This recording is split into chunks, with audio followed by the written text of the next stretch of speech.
Justine and Michael celebrate their marriage at the home of their sister Claire. Justine and Michael. But despite Claire's best efforts, the wedding is a fiasco, which impacts the sisters' already strained relationship. I won't even bother saying how late you are. So sorry, guys. When a rogue planet takes a collision course with Earth, the two and their families confront the end of the world in Melancholia. Melancholia. Liz, Sean, you guys have just seen it. Sean, tell us about it. Well, Melancholia is, of course, directed by Lars von Trier. And people who are familiar with Lars von Trier's work are going to respond to this movie in the same way I think they respond to most Lars von Trier movies. Some are going to dismiss it as pretentious.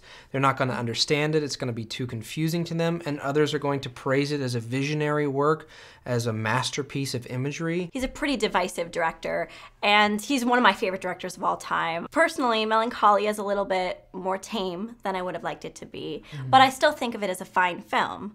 And what's interesting is that similarly to The Origin of Antichrist, Lars von Trier thought of the idea for Melancholia in a therapy session. He was going through a depressive episode, and he was pondering the idea that during chaotic situations, depressed people act incredibly calm. And so he constructed the most chaotic situation he could think of, the end of the world. And then he puts our protagonist, Justine, in the middle of it. And she's eerily calm throughout. The film is decidedly schizophrenic. It's kind of interesting. It's told in two parts, named for the characters that are in this film. Part one is Justine, which is Kirsten Dunst's character. And part two is Claire, the Charlotte Gainsbourg character. And part one is a very awkward, very long wedding reception.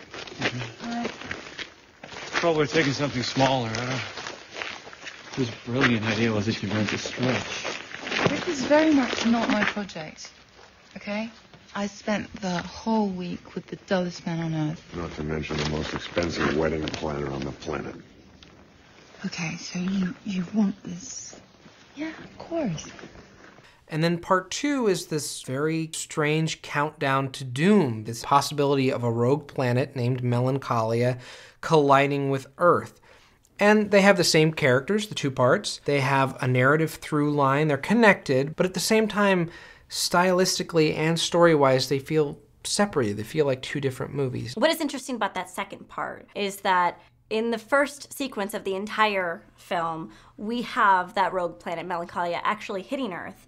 And Lars von Trier said that he did that in the beginning of the film because he wanted to remove any sense of suspense about whether Earth would be destroyed or not. I'm not sure von Trier is 100% successful with removing the suspense of whether or not this is going to collide. It does show a collision with Earth in the very first sequence of this movie, but the first sequence is this set of very bizarre, beautiful images, one right after another, and it's very dreamlike. I don't know that you can actually buy into it being a true depiction of what's going to happen as the film goes on. In fact, some of those images are shown, but they don't actually happen when we get to the climax of the film. But it really sucks you into its subject matter. It makes you wonder what's next, creates this mood around it that is very successful. Aided heavily by the performances in this film. It's amazing performances. Kirsten Dunst playing Justine, you have Charlotte Gainsbourg playing Claire, you have Kiefer Sutherland. Stellan Skarsgård, Alexander Skarsgård, John Hurt, Charlotte Rampling. Cast. It's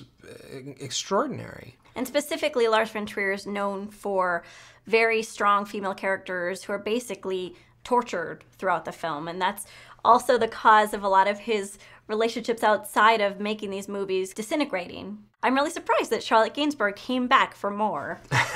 It's probably one of the first instances of an actress actually coming back to work with Lars von Trier again. But I would actually argue the best performance in this film belongs to a man.